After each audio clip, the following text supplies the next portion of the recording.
Hi dear students. இன்னைக்கு இந்த வீடியோவில் நம்ம ஃபங்க்ஷன்ஸ் ஆஃப் ஸ்டாக் எக்ஸ்சேஞ்ச் பார்க்க போகிறோம். ஸோ ஸ்டாக் எக்ஸ்சேஞ்ச் அப்படின்னு சொல்லக்கூடியது nothing but share market or stock market. இந்த ஷேர் மார்க்கெட்னு சொல்லக்கூடியது என்னது ஒரு ஆர்கனைஸ்டு மார்க்கெட் அப்படிங்கிறத சொல்கிறோம். ஏன் organised market? Because in this market we can purchase and sale of industrial and financial securities. என்ன பண்ண முடியும்? நம்ம இந்த தொழில்துறை சார்ந்த இந்த ஃபைனான்ஷியல் செக்யூரிட்டிஸை வாங்க விற்க முடியும். அதுவும் வந்து ஒரு வித்தின் ரூல்ஸ் அண்ட் ரெகுலேஷன், ஒரு ப்ராப்பர் சேனலோட என்ன பண்ண முடியும், நம்ம வாங்கி விற்க முடியும். அதனால தான் இது என்ன சொல்கிறோம், ஒரு ஆர்கனைஸ்டு மார்க்கெட் அப்படிங்கிறதா சொல்கிறோம். ப்ராப்பர் சேனல் அப்படின்னு சொன்னால் என்ன அப்படிங்கிறத இந்த வீடியோலேயே நம்ம பார்க்கலாம். ஓகேங்களா? இதனுடைய ஃபங்க்ஷன்ஸ் பாருங்கள். டோட்டலி ஒரு 8 ஃபங்க்ஷன்ஸ் இருக்குது. அண்ட் அது மட்டும் இல்லாமல் இந்த ஃபங்க்ஷன்ஸ் ஆஃப் ஸ்டாக் எக்ஸ்சேஞ்ச் சொல்லக்கூடியது ஒரு இம்பார்ட்டன்ட் 5 மார்க்கும் கூட. அதனால இதை நம்ம என்ன பண்ணிக்கலாம், கொஞ்சம் தெளிவாக பார்த்துக்கலாம். முதலாவது ஃபங்க்ஷன் பாருங்கள், ready and continuous market. Ready and continuous மார்க்கெட்னு சொல்லக்கூடியது, அதாவது இதில் என்ன சொல்ல வராங்கன்னா, நம்ம ஸ்டாக் எக்ஸ்சேஞ்ச் அப்படின்னு சொல்லக்கூடியது ஆல்ரெடி மார்க்கெட்டில் இஷ்யூ பண்ண செக்யூரிட்டிஸை ட்ரேட் பண்ணக்கூடிய ஒரு இடம் தான் இந்த ஸ்டாக் எக்ஸ்சேஞ்ச்.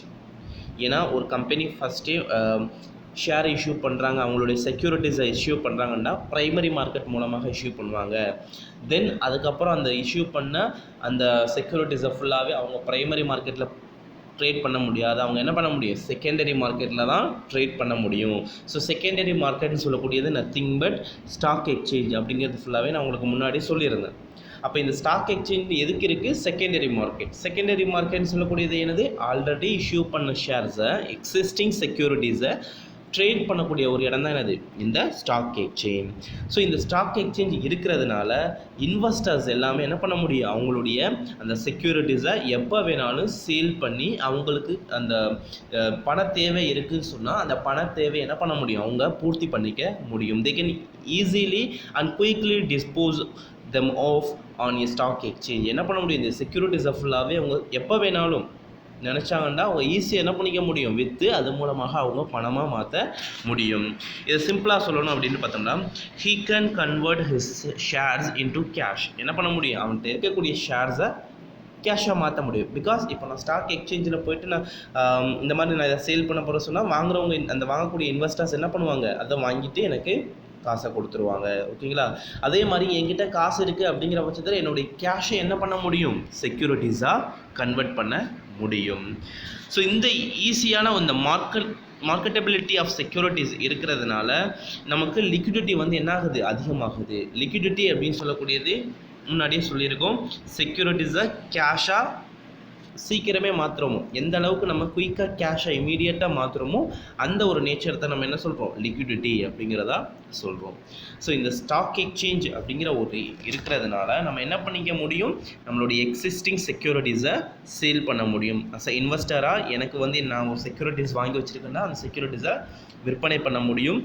தேவைப்படக்கூடியவங்க காசை கொடுத்துட்டு என்ன பண்ண முடியும், அந்த செக்யூரிட்டிஸை வாங்கி கொள்ள முடியும். ஸோ இதுதான் வந்து என்னது, ரெடி அண்ட் கண்டினியூஸ் மார்க்கெட். இது ஆல்வேஸ் கண்டினியூஸ் இட்ஸ் ப்ராசஸ். அதனுடைய ப்ராசஸ், அதனுடைய வேலை, அதனுடைய ஃபங்க்ஷன் என்ன பண்ணிகிட்டே வருது, கண்டினியூஸாக பண்ணிகிட்டே வருது அட் எனி டைம். இந்த நெக்ஸ்ட்டு பார்த்தோம்னா correct evaluation of securities. Evaluation அப்படின்னு சொல்லக்கூடியது என்னது, மதிப்பிடுறது.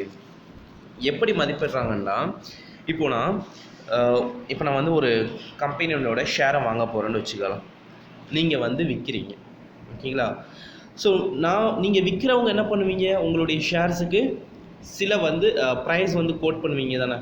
இப்போ நீங்கள் ஒரு 1000 ரூபாய் அப்படின்னு கோட் பண்ணுறீங்க. நான் என்ன பண்ணுறேன், உன்னுடைய கம்பெனியுடைய பர்ஃபார்மன்ஸை பார்த்துட்டு இன்வெஸ்டராக நான் வந்து ஒரு 980 அல்ல 950 அப்படிங்கிறத நான் கோட் பண்ணுறேன். ஓகேங்களா? அப்போ இதை ஃபுல்லாகவே என்ன பண்ணிப்பாங்க, இந்த ஸ்டாக் எக்ஸ்சேஞ்ச் சொல்லக்கூடிய இந்த ஒரு ஆர்கனைஸ்டு மார்க்கெட் என்ன பண்ணுவாங்க, ரெக்கார்ட் பண்ணி வச்சுப்பாங்க. ஓகேங்களா?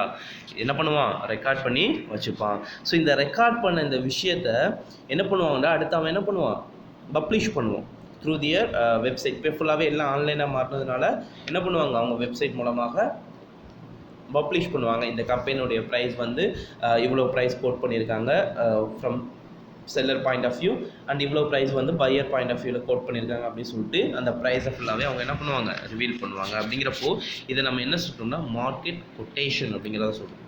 இப்போ இந்த ப்ரைஸஸை நம்ம என்ன சொல்கிறோம், மார்க்கெட் கொட்டேஷன். இதை என்ன பண்ணுவாங்க நெக்ஸ்ட்டு ஃபர்தராக அவங்களுடைய ஒரு செக்யூரிட்டிஸை வந்து இந்த கொட்டேஷன் அடிப்படையில் வந்து எவால்வேட் பண்ணிக்க முடியும். இப்போது நீ ஒரு ப்ரைஸ் சொல்லியிருக்க, நான் ஒரு ப்ரைஸ் சொல்லியிருக்கேன் பார்த்தீங்களா, அதே மாதிரி இன்னொருத்தன் ஒரு கம்பெனியோட ஷேர்ஸை வாங்கி வச்சுருக்கான்னு சொன்னால், ஓகே இந்த கம்பெனி நல்லா லாபம் ஈட்டு, இந்த கம்பெனியுடைய விலையே இவ்வளோ தான் போகுதுன்னா, அப்போ நம்ம வந்து கொஞ்சம் டல்லான மொக்கையான கம்பெனியில் என்ன பண்ணியிருக்கோம், ஷேர் வாங்கியிருக்கோம். அப்படிங்கிறப்போ நம்ம கம்பெனியினுடைய ஷேர் எவ்வளோ போகும் அப்படிங்கிறத அவனே என்ன பண்ணிக்க முடியும், எவால்வேட் பண்ணிக்க முடியும். ஸோ அதனால தான் என்ன சொல்கிறோம், இந்த கரெக்ட் எவாலுவேஷன் ஆஃப் செக்யூரிட்டி, சரியாக அந்த செக்யூரிட்டிஸை மதிப்பிடுறதுக்கு இந்த ஸ்டாக் எக்ஸ்சேஞ்சஸ் என்னவாக இருக்குது, உதவிகரமாக இருக்குது த்ரூ தி மார்க்கெட் கொட்டேஷன். சரி பாருங்கள், இந்த price at which securities are bought and sold are recorded and made public. So எந்த ப்ரைஸில் அந்த செக்யூரிட்டிஸை விற்கிறாங்க வாங்குறாங்களோ அதை ரெக்கார்ட் பண்ணி வச்சுருப்பாங்க அண்ட் பப்ளிக் அதை என்ன பண்ணுறாங்க, அவைலபிளாக வச்சுருக்காங்க. So these price are called market quotation. So அந்த ப்ரைஸை தான் நம்ம என்ன சொல்கிறோம், மார்க்கெட் கொட்டேஷன் அப்படிங்கிறதா சொல்கிறோம். ஓகேங்களா. ஸோ ஒன் கேன்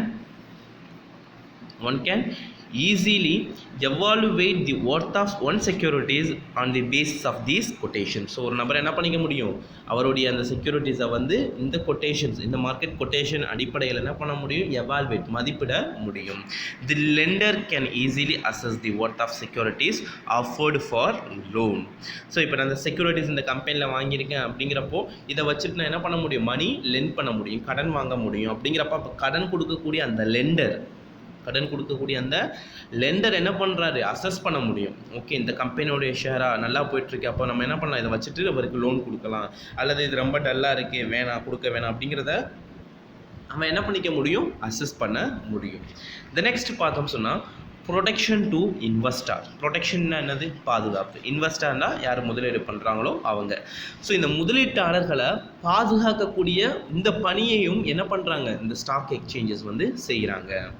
ஓகேங்களா. கவனி, all dealings in a stock exchange are in accordance with well defined rules and regulation. So stock எக்ஸ்சேஞ்சில் நடக்கக்கூடிய எல்லா டீலிங்ஸுமே, பையிங் அண்ட் செல்லிங் ஆக்டிவிட்டீஸ் ஃபுல்லாகவே அவங்க ப்ரிஸ்கிரைப் பண்ண ரூல்ஸ் அண்ட் ரெகுலேஷனை ஃபாலோ பண்ணால் மட்டும்தான் அவங்க என்ன பண்ணிப்பாங்க, அதை ஒரு நல்ல வகையில் செஞ்சு கொடுப்பாங்க. ஓகேங்களா. ஸோ இந்த மாதிரி ரூல்ஸ் அண்ட் ரெகுலேஷன்ஸை நம்ம வந்து என்ன பண்ண வேண்டியது இருக்குது, ஃபாலோ பண்ண வேண்டியது இருக்கிறதுனால இங்கே எந்த ஒரு மால் ப்ராக்டிக்ஸ் வந்து அரைஸ் ஆகிறதுக்கும் வாய்ப்பு கிடையாது. இன்கேஸ் அப்படி வந்து ஏதாவது பிரச்சனைகள் சச்சரவுகள் வருது அப்படின்னு சொன்னால் அதில் இருந்து இன்வெஸ்டர்ஸை இவங்க என்ன பண்ணுறாங்க, ப்ரொடெக்ட் பண்ணுவாங்க. ஸோ வந்து இந்த ஸ்டாக் எக்ஸ்சேஞ்ச் அப்படின்னு சொல்லக்கூடியது ஒரு என்ன சொல்கிறது, ஒரு ஆத்தரைஸ்டு பாடி அப்படிங்கிறப்போ இவங்க சில ரூல்ஸ் அண்ட் ரெகுலேஷன்ஸை வந்து ஃபாலோ பண்ணி தான் அந்த ஷேர்ஸை வந்து இஷ்யூ பண்ணுறதா இருக்கட்டும் அல்லது வந்து ட்ரேட் பண்ணுறதா இருக்கட்டும் சரி. ஸோ இந்த ஆக்டிவிட்டியில் இன்வால்வ் வராங்க. ஸோ அதனால எந்த ஒரு மால் ப்ராக்டிஸும் அரைஸ் ஆகாது. சப்போஸ் அப்படி அரைஸ் ஆச்சுன்னு சொன்னால் அவங்க சிவியராக என்ன பண்ணுவாங்க, அது பனிஷ் பண்ணுவாங்க. ஃபார் எக்ஸாம்பிள் பார்த்தோம்னா, broker cannot charge higher rate of commission for their service. Broker என்ன பண்ண முடியாது, அதிகமான அளவு கமிஷன்ஸை வந்து சார்ஜ் பண்ண முடியாது. ரீசன் என்ன, இப்போ எல்லாமே ஆன்லைன். ஸோ ஆன்லைன் ட்ரேடிங்கிறதுனால நம்ம என்ன பண்ண முடியும், எவ்வளோ வந்து புரோக்கர் கமிஷன் அப்படிங்கிறத நம்ம அதிலே பார்த்துக்க முடியும். அதனால் எந்த அதிகமான அமௌண்ட்டும் புரோக்கர் வந்து என்ன பண்ண முடியாது, சார்ஜ் பண்ண முடியாது. Any mall practice will be severely punished. ஏதாவது மால் ப்ராக்டிஸ் தவறுகள் ஏற்படும் பட்சத்தில் அது இந்த ஸ்டாக் எக்ஸ்சேஞ்சுங்கிறவங்க என்ன பண்ணுறாங்க, சிவியராக பனிஷ் பண்ணுறாங்க. Thus stock exchange provide reasonable measure of safety and fair dealings and buying and selling of securities. So என்ன பண்ணுறாங்க, இந்த ஸ்டாக் எக்ஸ்சேஞ்ச் சொல்லக்கூடிய இந்த நிறுவனம் அவங்க இன்வெஸ்டருடைய பணத்துக்கு வந்து ஒரு சேஃப்டியாகவும் நடக்கக்கூடிய அந்த டிரான்சாக்ஷனில் ஒரு ஃபேர் டீலிங்ஸ், ஒரு நியாயமான நடவடிக்கையாகவும் என்ன பண்ணுறாங்க, ஆக்குறாங்க. இந்த நெக்ஸ்ட் பார்த்தோம்னா proper channelisation of capital. Proper channelisation அப்படின்னு சொல்லக்கூடியது எங்கே போய் சேரணுமோ அந்த இடத்துக்கு கொண்டு போய் சேர்க்கிறது. ஓகேவா. இப்போ லைக் பார்த்தோம்னு சொன்னால், இப்போ என்கிட்ட காசு இருக்குது, நான் என்கிட்ட இருக்கக்கூடிய காசை நான் என்ன பண்ணுறேன், ஒரு நிறுவனத்தில் நான் இன்வெஸ்ட் பண்ண நினைக்கிறேன்னு சொன்னால் அது எந்த நிறுவனத்தில் பண்ணலாம் அப்படிங்கிறத நம்ம டிசைட் பண்ணுறதுக்கு இவங்க ஹெல்ப்ஃபுல்லாக இருக்காங்க. ஓகேங்களா. பாருங்கள், people like to invest in the shares of such companies which yield good profit. ஓகேங்களா. மக்கள் எல்லாருமே எந்த ஒரு கம்பெனியில் வந்து இன்வெஸ்ட் பண்ண நினைக்கிறாங்கன்னா எந்த நிறுவனம் நல்ல ப்ராஃபிட் வந்து ஈல்டு பண்ணுதோ, ஏர்ன் பண்ணுறாங்களோ அந்த நிறுவனத்தில் என்ன பண்ணுறாங்க, இன்வெஸ்ட் பண்ண நினைக்கிறாங்க. So the savings of individuals are directed towards promising companies. So இவங்களுடைய இந்த சேவிங்ஸை ஃபுல்லாகவே என்ன பண்ணுறாங்க, ஒரு நல்ல கம்பெனியில் கொண்டு போய் போடுறதுக்கு, எந்த கம்பெனி நல்ல டிவிடெண்ட் கொடுக்குறாங்களோ, இத்தனை வருஷமாக எந்த கம்பெனி நல்ல டிவிடெண்ட் கொடுத்துட்ருக்காங்களோ அந்த வகையான கம்பெனியில் போயிட்டு என்ன பண்ண முடியுது, நம்ம இன்வெஸ்ட் பண்ண முடியுது. ரீசன் என்ன அப்படின்னு சொன்னால், ஸ்டாக் எக்ஸ்சேஞ்சில் நல்ல ஒரு நிறுவனங்களை தான் என்ன பண்ணியிருப்பாங்க, லிஸ்ட் பண்ணியிருப்பாங்க. லிஸ்டட் கம்பெனிஸ் அப்படின்னு சொல்லுவோம். லிஸ்டட் கம்பெனின்னு சொன்னால் ஸ்டாக் எக்ஸ்சேஞ்சில் இந்த கம்பெனியோடைய ஒரு அந்த ட்ரேட் லிஸ்ட்டு ஃபுல்லாகவே அவங்கள்ட்ட இருக்கும். இந்த கம்பெனி ஃபுல்லாக ஃபுல் டீட்டெயில் கொடுத்துருப்பாங்க, அவனுடைய A to Z டேட்டா ஃபுல்லாக அவங்கள்ட்ட இருக்கும். ஸோ இது எல்லாமே என்னது, லிஸ்டட் கம்பெனி. அப்போ நல்ல ஒரு ஹோப்ஃபுல்லான ஒரு நம்பிக்கைக்குரிய கம்பெனி மட்டும்தான் இங்கே வந்து என்ன பண்ண முடியும், அவங்களுடைய நேமை வந்து அவங்களுடைய கம்பெனி நேமை லிஸ்ட் பண்ண முடியும். ஸோ இந்த மாதிரியான லிஸ்டட் கம்பெனி நல்ல டிவிடெண்ட் கொடுத்துட்டு வருவான், நல்ல ப்ராஃபிட் ஏர்ன் பண்ணுவான். அப்படிங்கிறதுனால மக்களுடைய இன்வெஸ்ட்மெண்ட் அமௌண்ட்டுக்கு ஒரு சேஃப்டி கிடைக்கிது, அவங்களுடைய சேவிங்ஸ் வந்து வீணாவது கிடையாது. The next, but for the stock exchange. இந்த பட் இல்லைப்பா, வித்தவுட் அப்படிங்கிறத மாற்றிக்கிறீங்க, சரியா? வித்தவுட் ஆர் தி ஆப்ஷன்ஸ் அல்லது absence of okay stock exchanges, absence of stock exchanges, these savings are likely to be wasted on these shares of unprofitable unit. Suppose stock exchanges இல்லை அப்படின்னு சொன்னால் இந்த savings எல்லாமே என்ன ஆகும், எந்த கம்பெனியில் நான் இன்வெஸ்ட் பண்ணுறது அப்படின்னு தெரியாமல் ஒரு முக்கியமான கம்பெனியில் கூட இன்வெஸ்ட்மெண்ட் பண்ணி என்னுடைய என்னுடைய சேவிங்ஸை வந்து நான் வேஸ்ட் பண்ணுறதுக்கான சான்சஸ் இருக்குது அப்படிங்கிறத நம்ம சொல்கிறோம். ஸோ அப்போ நம்மளுக்கு ஸ்டாக் எக்ஸ்சேஞ்ச் என்ன பண்ணிட்டு வருது, நீங்கள் எந்த கம்பெனியில் என்ன பண்ணலாம், உங்களுடைய ஷேர்ஸை இன்வெஸ்ட்மெண்ட் பண்ணலாம், உங்களுடைய அமௌண்ட்டை உங்களுடைய சேவிங்ஸை இன்வெஸ்ட்மெண்ட் பண்ணலாம் அப்படிங்கிறத ஒரு ப்ராப்பர் சேனலைசேஷன் நமக்கு கொடுத்துட்டு வராங்க. இந்த நெக்ஸ்ட் பார்த்தோம்னா, எய்ட் டு கேபிட்டல் ஃபார்மேஷன். என்னது, உதவி செய்யுது, ஹெல்ப் பண்ணுறது. எதுக்கு, கேபிட்டல் ஃபார்மேஷன், மூலதனத்தை உருவாக்குறதுக்கு இந்த ஸ்டாக் எக்ஸ்சேஞ்சு எந்த வகையில் உதவி செய்கிறாங்கன்னு பார்க்கலாம். The publicity which the stock exchange gives to various industrial securities and their prices and the facilities provided by it for their purchase and sale induce the people to save and invest. So stock எக்ஸ்சேஞ்சில் already சொன்ன மாதிரி தான் என்ன பண்ணியிருப்பாங்க, அவங்களுடைய சில கம்பெனிஸை மட்டும் தான் என்ன பண்ணியிருப்பான், லிஸ்ட் அவுட் பண்ணியிருப்பான். ஸோ இந்த மாதிரியான லிஸ்ட் அவுட் பண்ண கம்பெனிஸில் அவங்களுக்கு என்ன ஒரு பப்ளிசிட்டி மாதிரி ஆயிடுது பற்றியா. ஏன்னா ஸ்டாக் எக்ஸ்சேஞ்சில் நம்ம ஒரு கம்பெனி நேம் இருக்குது அப்படின்னு சொன்னால் அது நல்ல ஒரு ரெப்யூட்டடான நல்ல ப்ராஃபிட் ஏர்னிங் கம்பெனியாக தான் இருக்கும் அப்படிங்கிற மாதிரி ஒரு என்ன சொல்கிறது, ஒரு நேம் இருக்குது. அப்படிங்கிறப்போ அப்போ மக்கள் என்ன பண்ணுறாங்க, அந்த கம்பெனியில் என்ன பண்ணுறாங்க, அவங்களுடைய செக்யூரிட்டிஸை வாங்குவாங்க. ஓகேங்களா? அது மட்டும் இல்லாமல் இந்த வாங்குறதுக்கு மக்களை என்ன பண்ணுது, இந்த ஸ்டாக் எக்ஸ்சேஞ்ச் வந்து இன்டியூஸ் பண்ணுது, தூண்டுது, ட்ரிகர் இன்டியூஸ் பண்ணுறது. ஓகேங்களா? அவங்களுடைய சேவிங்ஸை வந்து இந்த கம்பெனியில் வந்து போயிட்டு வந்து இன்வெஸ்ட்மெண்ட் பண்ணுறதுக்கு இந்த ஸ்டாக் எக்ஸ்சேஞ்ச் என்ன பண்ணுது, ஹெல்ப்ஃபுல்லாக இருக்குது. அதற்கு தேவையான ஃபெசிலிட்டிஸை வந்து என்ன பண்ணுறாங்க, ப்ரொவைட் பண்ணுறாங்க. So stock exchanges thus ensure the steady flow of capital into industry and assist industrial development. So எந்த இண்டஸ்ட்ரிக்கு வந்து அந்த கேபிட்டல் ரிக்குவயர்மெண்ட் இருக்கோ அவங்களுக்கு தேவையான அந்த கேபிட்டல் என்ன பண்ணுறாங்க, ஸ்டெடியாக கொடுத்துட்டே வராங்க through the issuance of their securities. So அவங்களுடைய செக்யூரிட்டிஸை கொடுக்குறதுனால. இந்த நெக்ஸ்ட்டு பார்த்தோம்னா, ஃபெசிலிட்டிஸ் ஃபார் ஸ்பெகுலேஷன். ஸ்பெகுலேஷன்னா என்ன அப்படிங்கிறது உங்களுக்கு இப்போ தான் நீங்கள் கேள்விப்படுறீங்க, அப்படி தானே? ஸோ 11th ஸ்டாண்டர்டில் கூட கேட்டிருக்க மாட்டீங்க. ஸ்பெகுலேஷன்னா என்ன, ஸ்பெகுலேட்டர்னா யார் அப்படின்னு சொல்லிட்டு. இது ரொம்பவே இன்ட்ரெஸ்டிங்கானது. ஃபஸ்ட்டு கவனிங்க,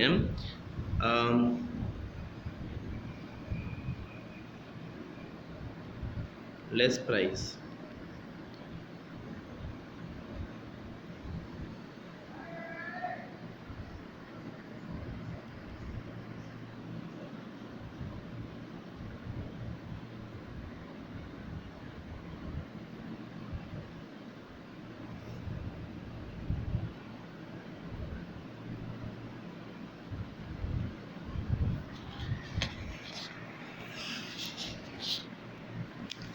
கவனி.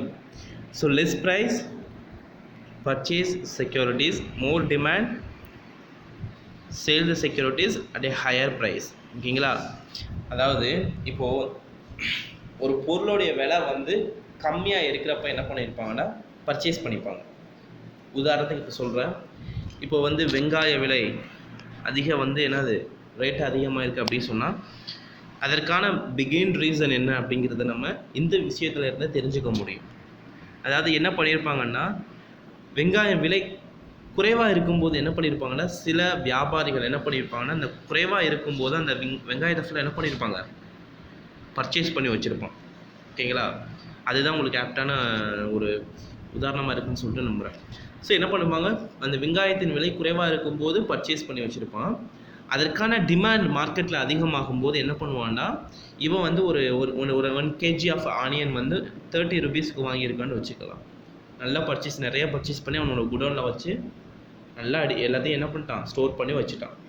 இப்போ மார்க்கெட்டில் சுத்தமாக வெங்காய விளைச்சலே இல்லை, டிமாண்ட் அதிகமாகிடுச்சு. இந்த டைமில் என்ன பண்ணுவான்டா, அந்த ஆனியனை ஃபுல்லாக என்ன பண்ணுவான், அதிகமான ரேட்டுக்கு ஹையர் ப்ரைஸில் என்ன பண்ணுவாங்க, வெளியிடுவாங்க. உதாரணத்துக்கு இப்போது 1 kg 90 rupees. புரியுதா? அப்போ இதுதான் என்னது, ஸ்பெகுலேஷன். எப்போ அந்த ஒரு பொருளினுடைய விலை குறைவாக இருக்கோ அப்போ வாங்கி பதுக்கி வச்சுக்கிறது. அதற்கான டிமாண்டு தேவை ஏற்படும் போது அந்த பொருளை அதிகமான விலையில் என்ன பண்ணுறது, வெளியிடுறது. இதைத்தான் நம்ம என்ன சொல்கிறோம், ஸ்பெகுலேஷன் அப்படிங்கிறதா சொல்கிறோம். ஊக வணிகம் அப்படிங்கிற தமிழில் சொல்லுவோம், ஸ்பெகுலேஷன். ஓகேங்களா? ஸோ அந்த மாதிரி காரியத்தில் ஈடுபடக்கூடிய இந்த வியாபாரிகள் இருக்காங்கல்ல, அவங்கள தான் ஸ்பெகுலேட்டர் அப்படிங்கிறதா சொல்லுவோம். ஸ்பெகுலேட்டர். ஓகேவா? ஸோ ஸ்பெகுலேஷன் அப்படின்னு சொல்லக்கூடியது விலை குறைவு ஏற்படும் போது அதை வாங்கி வச்சுக்கிறது, அப்புறம் அதற்கான டிமாண்ட் வரும்போது அது அதிகமான அமௌண்ட்டில் அதிகமான விலையில் என்ன பண்ணுறது, விற்கக்கூடிய நடவடிக்கை தான் இந்த ஸ்பெகுலேஷன் அப்படிங்கிறத சொல்லுவோம். இதை செய்யக்கூடிய நபர்கள் என்ன சொல்கிறோம், நம்ம ஸ்பெகுலேட்டர்ஸ் அப்படிங்கிறதா குறிப்பிடுவோம். ஓகேவா? ஸோ இது புரிஞ்சிருச்சுல. இது வந்து நம்ம என்ன டீட்டெயிலாக இதனுடைய டைப் ஃபுல்லாகவே இந்த சாப்டருடைய எண்டில் நம்ம பார்ப்போம். ஓகே. ஸோ இதே மாதிரி தான் வந்து என்னது, இந்த மாதிரி கம்பெனிகளுடைய செக்யூரிட்டிஸும் இது பண்ணும்போது, அதாவது அந்த கம்பெனி இப்போ தான் புதுசாக இஷ்யூ பண்ணுறாங்க, ஓகே நல்ல கம்பெனியாக இருக்குது, ப்ராஃபிட் ஏர்ன் பண்ணக்கூடிய வாய்ப்புகள் இருக்குது அப்படின்னு சொன்னால் அந்த கம்பெனி அந்த நிறுவனத்தினுடைய செக்யூரிட்டிஸை ஃபுல்லாகவே என்ன பண்ணுறது, குறைவாக இருக்கும்போது வாங்கி வச்சுக்கிறது. நெக்ஸ்ட்டு ட்ரேடிங்கில் இன்வால்வ் ஆகும்போது அந்த செக்யூரிட்டிஸையே வந்து ஹையர் ப்ரைஸில் என்ன பண்ணுறது, வெளியிட்டு அது மூலம் லாபம் சம்பாதிக்கிறது. இதுதான் என்னது, ஸ்பெகுலேஷன் அப்படிங்கிறதா சொல்கிறோம். ஸோ அப்போ இந்த ஸ்டாக் எக்ஸ்சேஞ்ச் அப்படின்னு சொல்லக்கூடியதும் ஸ்பெகுலேஷனுக்கு ஃபெசிலிட்டிஸை க்ரியேட் பண்ணி கொடுக்குது. அதாவது ஸ்பெகுலேஷன் அப்படின்னு சொல்லக்கூடியது ஸ்டாக் எக்ஸ்சேஞ்ச் செய்யக்கூடிய அவங்களுடைய செயல்களில் ஒரு பார்ட் அப்படிங்கிறத நம்ம பார்க்குறோம். ஓகேங்களா? ஸ்பெகுலேஷன் இல்லாமல் ஸ்டாக் எக்ஸ்சேஞ்ச் வந்து கிடையாது அப்படிங்கிற மாதிரி. ஓகேவா? as a result of speculations demand for and supply of securities are equalized. என்ன ஆக முடியுது, டிமாண்டும் சப்ளையும் என்ன பண்ண முடியுதா, ஈக்குவலைஸ்ட் ஆக முடியுது அப்படிங்கிறத பார்க்குறோம். ஸோ ப்ரைஸில் ஃப்ளக்சுவேஷன் இருந்தாலும் ஓகேங்களா, என்ன ஆகுது, நம்மளுக்கு டிமாண்ட் அண்ட் சப்ளை வந்து ஈக்குவலாக கிடைக்குது. இப்போ அவங்க வாங்கி அதை வந்து ஸ்டோர் பண்ணி வச்சுக்கிறாங்கன்னு சொன்னால் அதற்கான தேவை ஏற்படும் போது என்ன பண்ணுறாங்க, அவங்க ஹையர் ப்ரைஸாக இருந்தாலும் வெளியிடுறாங்களா இல்லையா, வெளியிடுறாங்க. அப்போ அந்த இடத்துல டிமாண்ட் அண்ட் சப்ளை வந்து என்ன ஆகுது, ஈக்குவலைஸ்ட் ஆகுது. Similarly price movements are rendered smoothly. என்ன ஆகுதான், ப்ரைஸ் மூமெண்ட்டும் என்ன ஆகுது, ஸ்மூத்தாக வந்து போகிறதுக்கு இந்த ஸ்பெகுலேஷன் அப்படிங்கிறது உதவியாக இருக்குது அப்படிங்கிறதா சொல்கிறாங்க. ஓகேங்களா? பட் ஆனால் இது ரியல் லைஃப்பில் எந்த அளவுக்குன்னு தெரியல. இந்த நெக்ஸ்ட் பார்த்தோம்னா seasoning of securities. Seasoning of securities சொல்லக்கூடியது சீசன்னாவே நமக்கு தெரியும். ஓகேங்களா? ஸோ அதுதான் ஸ்பெகுலேட்டர்ஸ்.